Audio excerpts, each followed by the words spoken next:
Olá pessoal, estamos começando aqui mais um episódio do nosso Papo de Negócio, o podcast do Comitê de Jovens Empresários aqui da FIEP. Eu sou Rubem Martins, coordenador do Comitê de Jovens Empresários. Comigo aqui dividindo a bancada Rodrigo Veloso, vice-coordenador do nosso comitê também. E é uma grande satisfação, grande honra que a gente recebe hoje aqui o Dr. Ricardo Essinger, presidente da Federação das Indústrias de Pernambuco, a FIEP. Seja bem-vindo, Dr. Ricardo, aqui é o nosso bate-papo. Bom, prazer todo nosso estar aqui com os jovens empresários, o futuro dessa federação. Presidente, começando aqui o nosso bate-papo, o que é o Sistema FIEP? Bom, para a gente dizer o que é o Sistema FIEP, a gente tem de contar a história. O sistema foi formado do seguinte: juntaram-se as empresas que precisavam fazer defesa de seus interesses, formando os sindicatos. E aí, quando tiveram vários sindicatos, se juntaram os sindicatos para poder ter um pensamento único e fundaram a federação. As federações, por sua vez, em cada estado, resolveram fazer uma união e formaram a Confederação Nacional da Indústria, que é exatamente a união de todas as federações de todos os estados.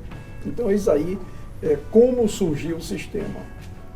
Depois disso, houve a criação do SENAI, porque sentiram as federações com os sindicatos e as empresas a necessidade de preparar uma mão de obra qualificada. Então criaram o Serviço Nacional da Indústria, que era exatamente para dar esse ensino aos nossos colaboradores. E posteriormente viram que também havia necessidade do Serviço Social da Indústria, que era cuidar da saúde e do lazer dos nossos colaboradores. Tanto é que, originalmente, no SESI, a grande atuação era na área de lazer.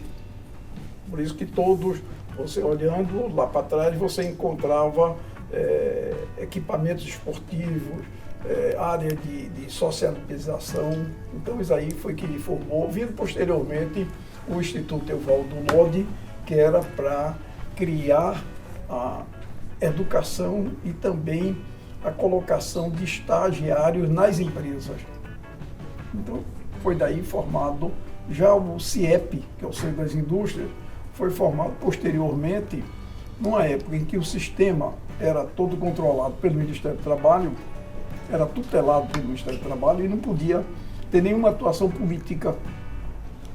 Então, o CIEP foi criado juntando empresas que não tinham sindicatos, como também empresas que tinham sindicatos, para que ele pudesse ter a liberdade política de atuação do sistema indústria. É isso a origem do nosso sistema e a razão dele existir. Muito bom. O senhor, primeiramente, boa tarde, né? Meu nome é Rodrigo Veloso, sou vice-coordenador dos Jovens Empresários. E, assim, o senhor teria como explicar, assim, como cada casa dessa atua em benefício tanto da indústria quanto da sociedade? Positivo, Rodrigo. Como eu já até antecipei uma parte, o SENAI cuida da educação profissional, qualificando os nossos colaboradores, porque a empresa precisava. Para ter uma ideia, aqui em Santo Amaro, nós tínhamos a Escola Manuel de Brito, que era conhecida como a Escola dos Torneiros, porque naquela época, a indústria que não tivesse dentro da sua oficina um torneiro mecânico para refazer as peças e dar manutenção, não conseguia funcionar bem. Então nós qualificávamos bem torneiros e soldadores.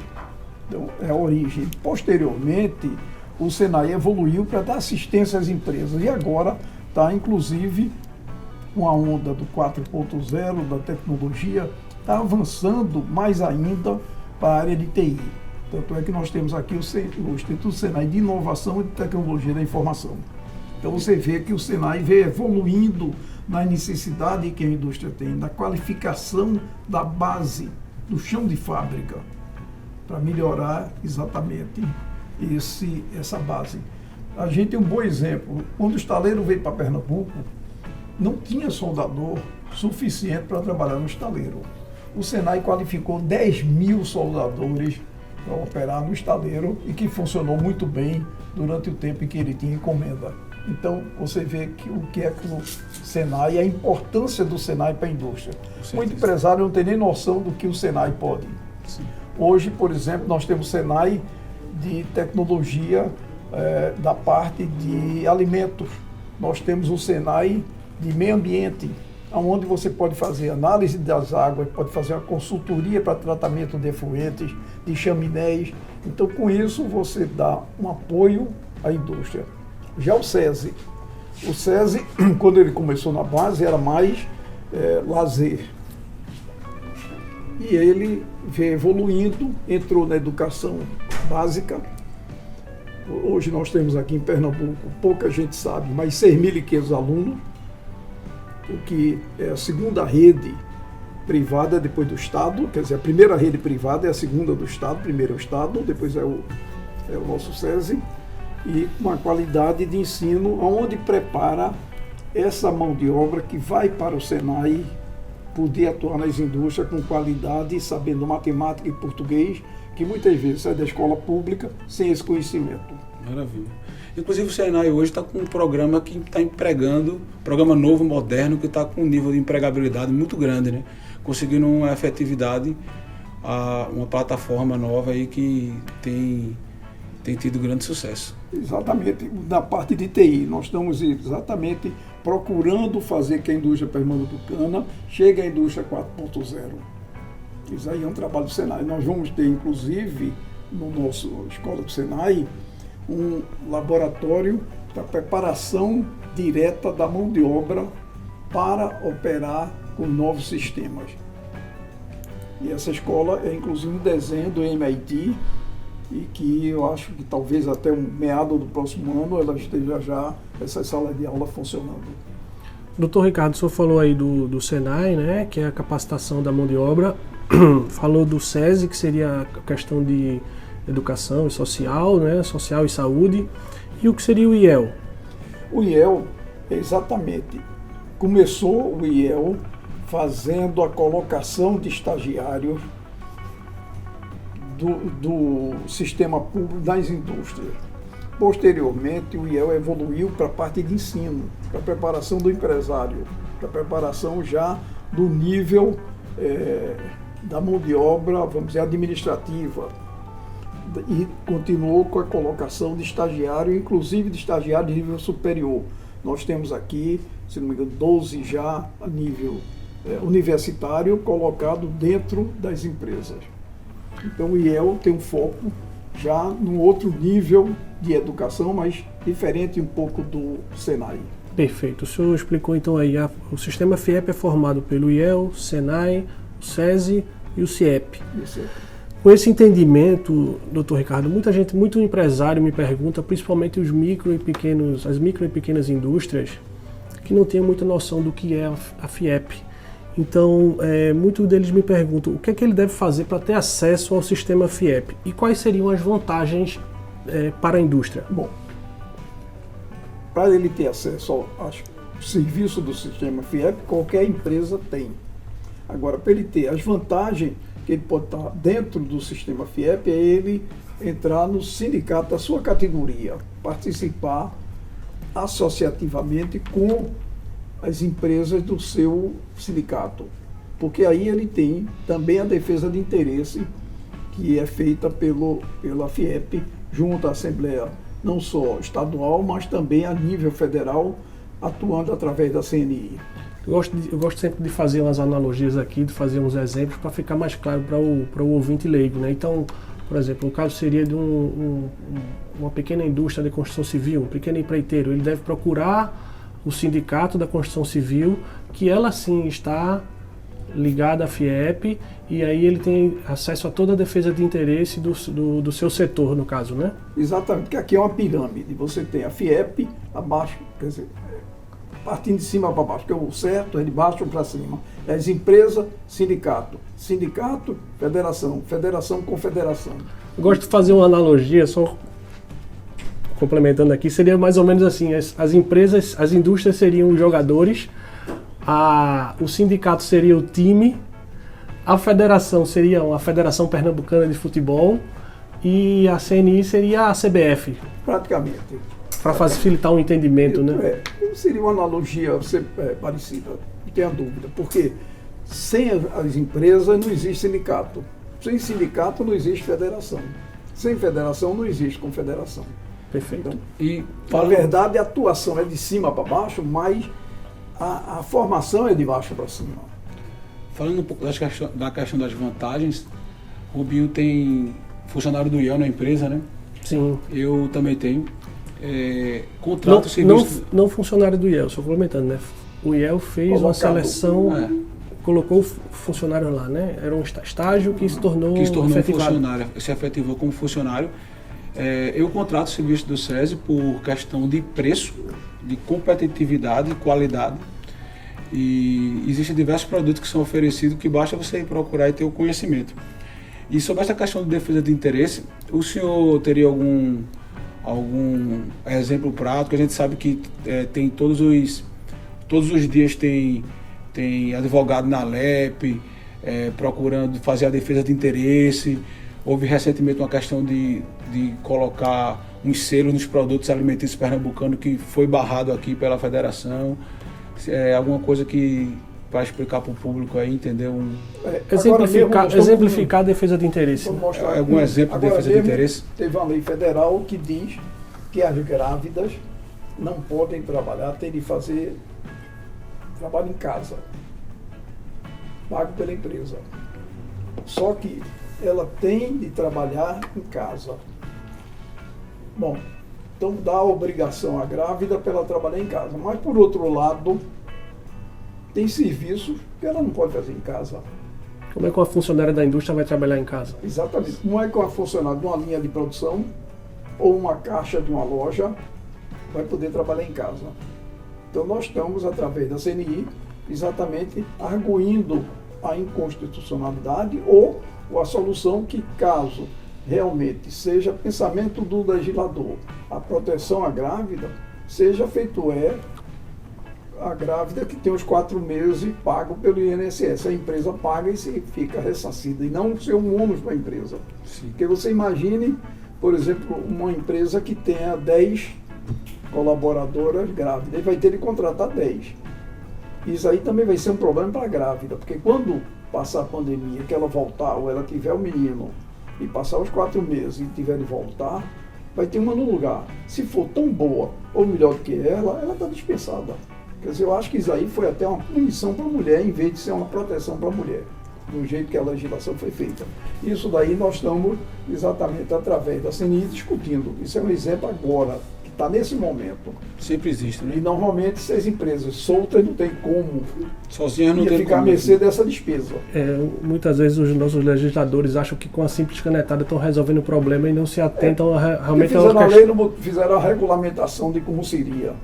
Eu acho um exemplo clássico também, quando decidiram que só nos produtos alimentícios pernambucanos a gente teria que botar um selo de agrotóxico. Uma caveira contendo esse produto pode conter resíduo de agrotóxico. E nos outros do Brasil todo não. Não. E aí o que é que ia acontecer? Um produto pernambucano, uma prateleira, um selo, uma caveirinha dessa, não precisava nem estar escrito o que era, bastava a caveirinha, ninguém ia comprar. Ele ia comprar um produto feito em Paraíba, ou em Alagoas, ou em qualquer outro estado. Então, que teria o mesmo agrotóxico, né? Exatamente. Aí o nosso defesa de interesse, junto aos deputados, mostrou exatamente o problema e o projeto de lei foi arquivado. E nem só isso, né? Às vezes também a questão da produção. Quando o empresário está na linha de produção dele, ele provisiona os seus suprimentos para uma grande quantidade. Imagina quanto de embalagens que esse empresário ia perder por conta dessa entrada dessa lei. Ele tem que refazer toda a embalagem dele, tudo aquilo que já estava feito ia ser perdido. Seria também outro problema agora, recente, que ainda está na Assembleia. Houve uma proposição de um deputado para que cada 6 meses fosse feita palestra para as empresas que tivessem mais de 100 funcionários para os homens sobre violência doméstica. Que ele tinha de dar um determinado número de horas de palestra, que seria evidente que tinha de ser dentro do expediente, porque você não ia, se você desse fora do expediente, ia pagar com hora extra. Então nós estamos mostrando exatamente ao deputado o problema que isso aí vai acarretar e que não é uma solução. A intenção do deputado foi até boa por causa dessa violência que a gente está vendo na pandemia, mas a praticidade é complicada. Então, esse Com certeza. é um trabalho que a federação faz e que precisa que as empresas apoiem o sistema, que é para nós podermos ter mais força e poder reivindicar a defesa das próprias empresas. Falando um pouquinho de Pernambuco, quais são os principais gargalos para o desenvolvimento aqui do nosso estado? Infraestrutura. O problema é que Pernambuco hoje está com uma infraestrutura rodoviária corroída. Ferroviária não existe. Então nós temos, para desenvolver Pernambuco, primeiro fazer a rodoviária. Precisa que o arco seja feito, porque quem vem do polo de Goiânia, ou Itapissuma, Igaraçu, que já é um polo industrial que tem peso, que precisa ir para o Porto Suape, tem que passar pela zona urbana de Recife. Porque hoje o nosso contorno que existia lá por Dois Irmãos virou uma avenida, deixou de ser uma BR para ser uma avenida. Então você vê a quantidade de lombada, a quantidade de cruzamentos, em resumo. A Fiat, quando tinha sido programada a FCA, era uma cegonha, dá 3 viagens por dia entre a fábrica e o Porto Suape. Hoje ela dá uma, porque não dá tempo do caminhão ir e voltar. Nós fizemos, a CNI, junto com todas as federações, há uns anos atrás, fez um trabalho fazendo origem e destino de todos os produtos para ver aonde deveria ser investido. E esse trabalho foi entregue a cada governo estadual. Nós entregamos aqui ao DR esse trabalho que levou meses, sendo medido o tempo, medido o volume de carga, para ver o custo do investimento naquela rodovia, quanto precisava e qual é o tempo de retorno do capital. Então foi feito esse trabalho, mas nada foi aproveitado. Então nós temos as estradas ruins, que encarecem o transporte. A ferrovia transnordestina, que era a grande esperança, porque você imagine que, devido ao formato de Pernambuco, a transnordestina é uma espinha dorsal, porque atravessa o estado inteiro, e aonde você hoje tem um polo forte de ovos e aves, com transporte de grãos feito em cima de caminhão, quando poderia ser em trem, e que ia baratear bastante. Quer dizer, essa ferrovia que ia até Eliseu Martins, ela depois podia ser ligada a norte e sul, e você podia trazer grão de Goiás e do resto do Brasil para cá de trem, um transporte bem mais barato do que hoje ocorre, que muita coisa vem de navio e sai do porto de Recife de caminhão, ou vem direto de caminhão lá para abastecer. Então nós poderíamos, como o nosso clima é bom, nós poderíamos ter um grande polo avícola e de suínos na região agreste de Pernambuco, fora de desenvolver o sertão. Então, outro ponto é o ferroviário. E o terceiro é o Porto de Suape, que devido a ficar sempre na mão política, tem perdido espaço quando ele poderia estar na frente. Nós tivemos essa semana mesmo uma palestra feita pelo presidente da Federação do Ceará, mostrando o hidrogênio verde, que o Ceará já está bem na frente do Porto de Pecém, que é lá no Porto de Pecém, onde você já tem uma siderúrgica que era para estar no Porto Suape, que hoje está no Ceará, e que, feito ele disse, em 5 anos dobra o PIB do Ceará. Em 5 anos não vai dobrar o PIB de Pernambuco. Então, nós que éramos o primeiro do Nordeste, perdemos espaço para a Bahia, e agora corremos o risco de perder espaço para o Ceará. Essa questão infraestrutural é realmente gritante. É impressionante como você vai sair da Fiat ali, vai transportar veículos para ter que passar por Abreu e Lima, entrar na PE15, é uma coisa inviável se você tiver que entrar na PE15. Inclusive furei o pneu do meu carro semana passada ali. Mas o senhor acha que tem alguma outra forma, outra solução de a gente retomar esse protagonismo que um dia tivemos aqui? Olha, vai depender muito, porque muitas dessas atitudes dependem do governo. Você imagine que o canal, a transposição de São Francisco, praticamente ficou pronta. E Pernambuco ainda não está aproveitando para irrigar e para abastecer as cidades do sertão. Porque ainda falta fazer trechos que já eram para estar pronto. Então, o que precisa é o Estado ter um protagonismo, se aproximar mais de nós conseguirmos ter maior penetração junto aos nossos dirigentes. Perfeito. Doutor Ricardo, lá no início da nossa conversa, o senhor falou um pouco sobre, estava falando ali sobre o Senai, o senhor falou um pouco sobre a indústria 4.0. Isso já é uma realidade aqui em Pernambuco ou ainda é um sonho muito distante? Não, já é realidade. Por exemplo, tem o Senai, aquele programa que eu acho que o Rodrigo queria se referir, o MINA, que é minha indústria mais avançada, que é exatamente o início de uma... Porque há um conceito, às vezes equivocado, indústria 4.0 é aquela indústria 100% automatizada. Tem indústria que jamais vai ser 100% automatizada. Ela poderá ser bastante avançada.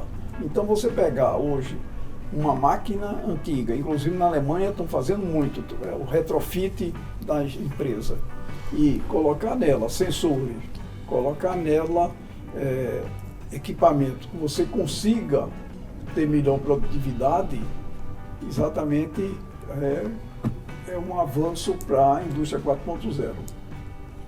No começo ali eu me referi a uma ideia que até surgiu aqui no nosso comitê, de aumentar a empregabilidade do sistema Senai, que hoje existe uma plataforma que está fazendo um sucesso bem grande, que está empregando milhares e milhares de jovens, de pessoas recém-formadas. Os egressos do Senai. Os egressos do Senai.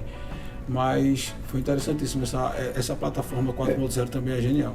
Exatamente, que fica à disposição, inclusive o Senai coloca à disposição para mandar currículos de seus alunos que terminaram o curso para as empresas quando ela solicita e dá o perfil do que ela precisa. E com isso você consegue ter um colaborador bem qualificado. Exatamente. E como é que está o otimismo do senhor em relação ao futuro da indústria? Será que ela vai retomar o protagonismo também em relação ao PIB? Sem dúvida nenhuma. Se eu não tivesse esse otimismo, eu não estava aqui. Se eu fosse pessimista, achasse que o futuro da indústria não era promissor, não era bom, eu ia perguntar para mim, o que é que eu estou fazendo aqui? Boa. Então, eu sou extremamente otimista, acho que a gente tem um exemplo aí, com toda a pandemia, a indústria vem reagindo bem, vem trabalhando, vem atendendo o país. Se nós tivéssemos realmente uma indústria mais forte, nós teríamos tido menos problema, porque não ia faltar respiradores para ter importado da China, no início não ia faltar máscara, que teve de se importar, material hospitalar, nós teríamos a produção disso, porque nós já tivemos essa produção forte. Tanto é que agora você já tem muito desses produtos que no início faltou, já produzido pela indústria nacional. Pegando esse mote aí que você falou aí da pandemia, na sua opinião, quais foram os principais impactos sofridos pela indústria durante essa pandemia? Olha, o principal impacto é que com esse lockdown que foram feitos desordenadamente e que eu acho que, pelo que a gente vê, não surtiu efeito, que agora mesmo Pernambuco fez um lockdown seríssimo, apertado, e, no entanto, continua a pandemia, vamos dizer, sem cair de patamar que estava. Então, o que houve é que você criou um grande desemprego, você criou algumas áreas que o consumo caiu. Você imagina o seguinte, vamos ver a casa, por exemplo, ligada a hotéis, hotelaria, turismo. É um consumidor, porque consome guardanapo, consome refrigerante, consome gênero alimentício, consome fardamento, consome material de limpeza. Então, você, de repente, o dinheiro, recurso deixou de circular. O que faz a economia desenvolver? Quanto maior a velocidade da circulação do dinheiro, maior o movimento. Na hora que o dinheiro fica entesourado, porque você não sai para gastar, mesmo você tendo, ele está lá parado, ele não gera imposto, não gera emprego, não gera nada. Se não gira, não gera desenvolvimento. Né? Exatamente. E é tudo uma teia interligada, né? Não existe indústria sem comércio, comércio sem serviço, é tudo uma coisa só. até porque nossos clientes são comércio ou então são serviço. Eu raramente vendo para a indústria, apesar de ser, por exemplo, um industrial do ramo de galpões, que teria uma facilidade maior de vender para a indústria. Mas se eu pegar minha carteira de clientes, não representaria nem 25%. Porque Sim, na hora que você faz um galpão para a indústria, ela vai produzir para o resto da cadeia. Então, Sim. você não cresce a indústria tanto quanto você cresce a parte de loja, de serviços, etc. Mas eu faço galpões Prédio. para restaurantes, Exatamente. faço galpões para concessionárias de carro. Assim, eu digo, é tudo interligado. Entendeu? E o consumidor final também, aquele lá da ponta também é interligado. A gente tem uma teia interligada, né? Mas assim, Só um exemplo também, por exemplo, no meu caso, meu negócio, eu atendo um determinado segmento do meu negócio, ele atende as oficinas de conversão, GNV. As oficinas não pararam de trabalhar, elas estavam como serviço essencial, mas o Detran parou. Então elas pararam de atender os clientes porque o Detran parou. Não Então só isso, também o não seu adianta cliente, nada, né? O seu cliente que estava com um carro na garagem, ele deixou para depois, porque não estava consumindo gasolina, não estava querendo baratear o custo, então ficou lá parado esperando para ver o que acontecia. Alguns segmentos mesmo abertos, na prática não se confirmou isso porque a outra cadeia estava fechada, né?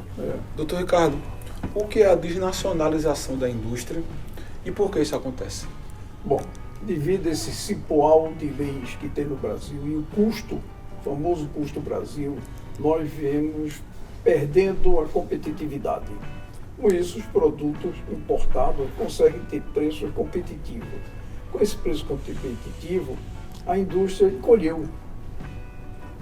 Porque, como nós somos o setor mais tributado, nós temos uma dificuldade enorme para pagar os tributos. Tanto é que você vê o volume do contencioso que tem na Receita Federal.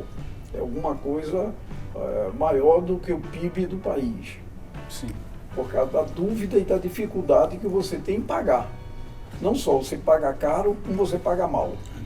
Então, isso aí fez progressivamente a indústria ir perdendo a competitividade. E com isso, produto de fora vem entrando. Por isso que a indústria está progressivamente diminuindo a sua participação no PIB. Agora, a indústria é muito importante porque o pessoal fala muito do agro. Porque o agro está exportando, porque o agro está crescendo. Mas se você olhar o agro cresce por causa da indústria que está atrás do agro. Porque, na verdade, quando você olha, vamos dizer, em Pernambuco, uma usina de açúcar, o que é realmente o agro na usina de açúcar? É a chuva, a terra que ele planta e a semente. Porque quando o trator suca para plantar, foi a indústria que fez o trator, foi a indústria que fez o combustível. Quando ele aduba, foi a indústria que fez o adubo. Quando ele bota algum defensivo ou algum herbicida, foi a indústria que fabricou.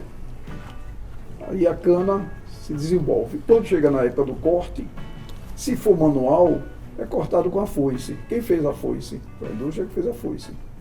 Quem fez a máquina que colheu, se for colheita mecanizada? Foi a indústria. A cana está cortada. Quem carrega a cana? Uma carregadeira que foi a indústria que fez. Quem é que transporta a cana? Um caminhão que foi a indústria que fez. Quando chega na usina é tudo indústria. Então você vê que o agro tem de ter uma indústria forte atrás. Se não tiver a indústria forte atrás, ele vai ser um agro fraco.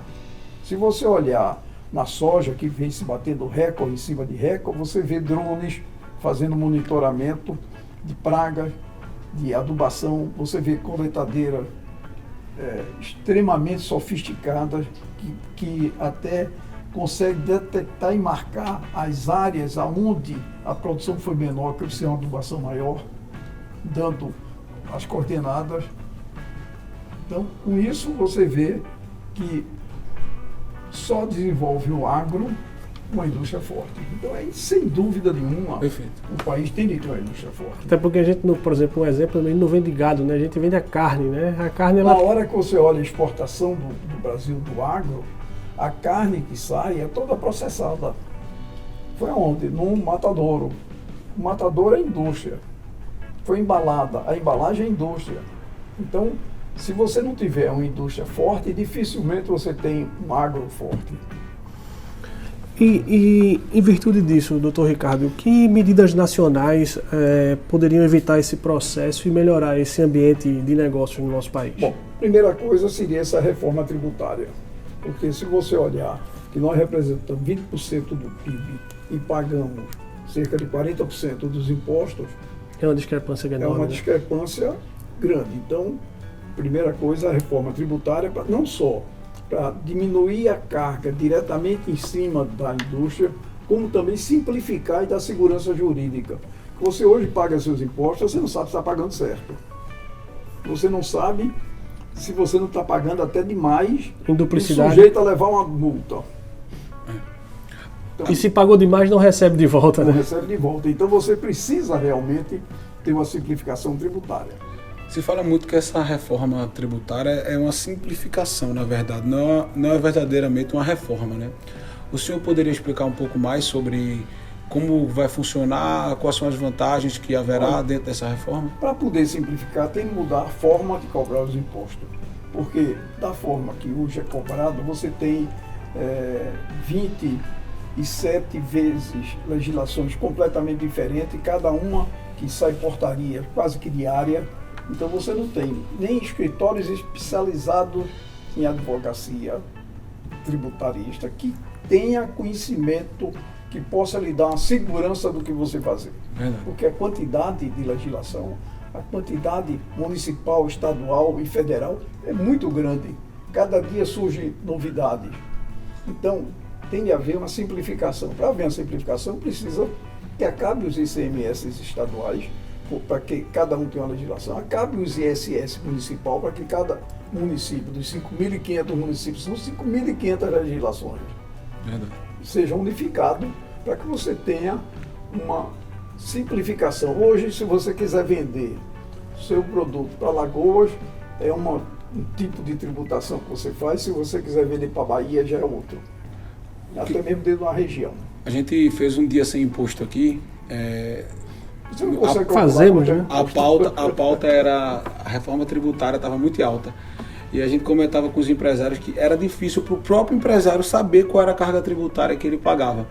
E algumas vezes você cobrava, por exemplo, o ICMS assim, ICMS sobre ICMS 3, 4 vezes. Assim. Ele vem em cascata, né? Vem em cascata e não tem como você saber isso, precisamente. Como pesa muito os impostos, dá margem para que haja muita sonegação. Isso. Então, muita gente não paga imposto. Ganha somente o imposto. Vende o seu produto pelo preço de custo. Sonega imposto. Sonega e tira o lucro como se fosse um imposto. E ganha parte do imposto que paga o Estado. Aí um dia é fiscalizado e se dá mal. Aí você tem um informal que você não consegue fiscalizar, porque é um cipoal de... Não é a reforma perfeita, mas já é um grande passo. Né? Mas está andando. Ontem mesmo a CNI fez uma live, aliás, ontem, uma live com o presidente, que está presidindo a comissão na Câmara, no Senado, o API e mais 3 técnicos, e quem administrou essa reunião foi Armando Monteiro, e por sinal, talvez no meio empresarial, ou seja, quem tem mais conhecimento sobre a reforma tributária como empresário, e pelo menos começou a dar um rumo, porque mostrou aos seus deputados e mostrou ao seu Senado quais são as dificuldades que nós temos. E eles mostraram qual é a dificuldade que tem para que a coisa fosse aprovada. Então, com isso, está se arranjando uma forma de fazer a reforma não de uma vez só, mas sim em etapas, mas já aprovar o calendário de etapas. Ou seja, você saber, ter a previsibilidade que vai acontecer aquilo a partir de tal data. Isso, muito bom. Até como o próprio ministro falou, o ministro da Economia, que o Brasil hoje ele tem mais processos contra algum tipo de multa para receber do que próprio imposto para receber. Né? Tem o passivo para receber de imposto é maior do que o imposto para receber. O contencioso é maior do que os impostos que tem, realmente. Porque a dúvida é muito grande, você entra na justiça, a justiça é lenta, então você tem processo com 20 anos. E outra coisa, a insegurança que dá à empresa, essa história do PIS, COFINS, o ICMS sobre COFINS, realmente, no fim, o Supremo modulou, dando um prazo, quer dizer, arranjou um jeitinho para não quebrar o Estado e não quebrar as empresas. Porque se desse a favor do Estado, quebrava muita multinacional, inclusive, que ia ter de mudar seus balanços internacionais. Porque ela ia passar a ter um prejuízo aqui, quando tinha dado um lucro, que a matriz tinha colocado como lucro. Então você imagine, e aí, se desse a favor das empresas, que era o certo, o Estado não ia ter recurso para devolver as empresas. Né? Então arranjou um meio termo, tem um famoso jeitinho brasileiro. E ainda temos isso não pode acontecer, isso tem de estar certo para que cada um saiba o seu tamanho. No resto do mundo não é assim, por que é que não pode ser? E ainda temos um danado do ST também, que é um outro complicador, e cada estado tem o seu, tem a sua... Né? Não, e tem um problema também, sério, é que às vezes o próprio Supremo Tribunal muda de pensamento. Então, há uns anos atrás, quando a pessoa física importava um automóvel, era isento de IPI. E muita gente importou depositando e outros sem depositar.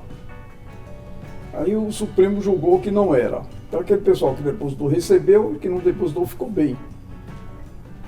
Passou um tempo, o Supremo julgou que era. Então veja a confusão. Doutor Ricardo, Pernambuco vem sofrendo com relação à alta taxa de desemprego, né? E com essa pandemia nós fomos um dos estados que mais caíram aí e a gente não está conseguindo contratar com o ritmo que a gente gostaria. Por quê? Porque Pernambuco é um polo de serviço muito grande. E como houve essa parada pelo lockdown, os serviços caíram. Então, com isso, você teve um desemprego maior do que outras regiões. Você olha aqui a quantidade de restaurantes, de hospitais.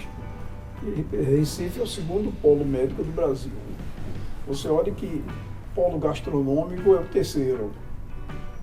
Então, somou a queda dos outros setores, esse excesso que nós tivemos. Você vê mesmo Porto de Galinha, é um exemplo. Você veja quantas mil pessoas trabalham na praia, que não tem carteira assinada, que não aparece, que é autônomo, que é micro, alguns são micro, outros são MEI. É a história da teia interligada, né? A gente abastece todo o setor. Exatamente. Todo mundo é interligado. E aí você teve uma queda grande. Você vê barqueiro de praia aí. Um exemplo, flanelinha. Você imagine dentro de Recife quantos flanelinhas tinham pelas ruas tomando conta de carro. Não tinha carro na rua, o flanelinha estava desempregado. E aí ele entrava na lista do desemprego. Porque quando ele estava com flanelinha, ele não aparecia, porque não ia em canto nenhum buscar emprego. Então você não tinha uma estatística. Esse informal que parou entrou na estatística, né? Quem parou turbinou essa estatística. Exatamente. Porque foi atrás do auxílio emergencial, foi atrás do Bolsa Família, foi atrás, entendeu? Doutor Ricardo, a gente tem visto aí um aumento abusivo no preço dos insumos.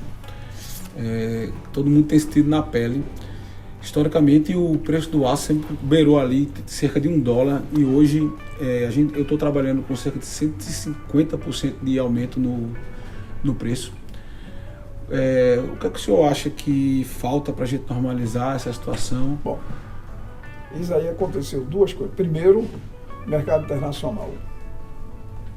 O mercado internacional, que também tiveram parada, quando abriu que teve o consumo, você teve um desabastecimento. Com esse desabastecimento é lei de mercado, custo e benefício.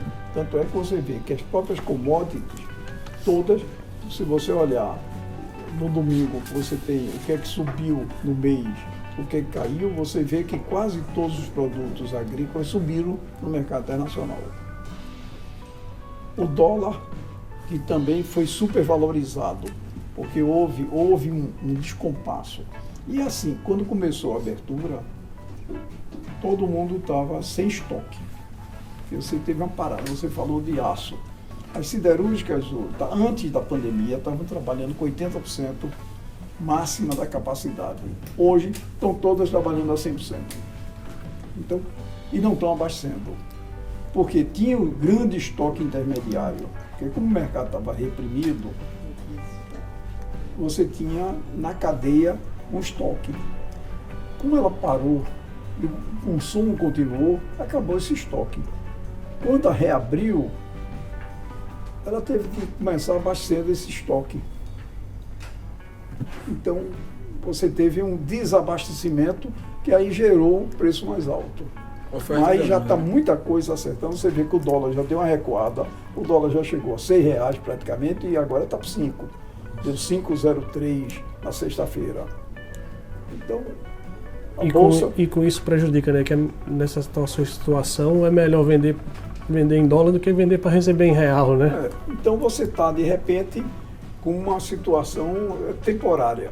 A CNI acredita que se não tivesse havido esse novo aperto, nós já estaríamos com o mercado mais ou menos regular.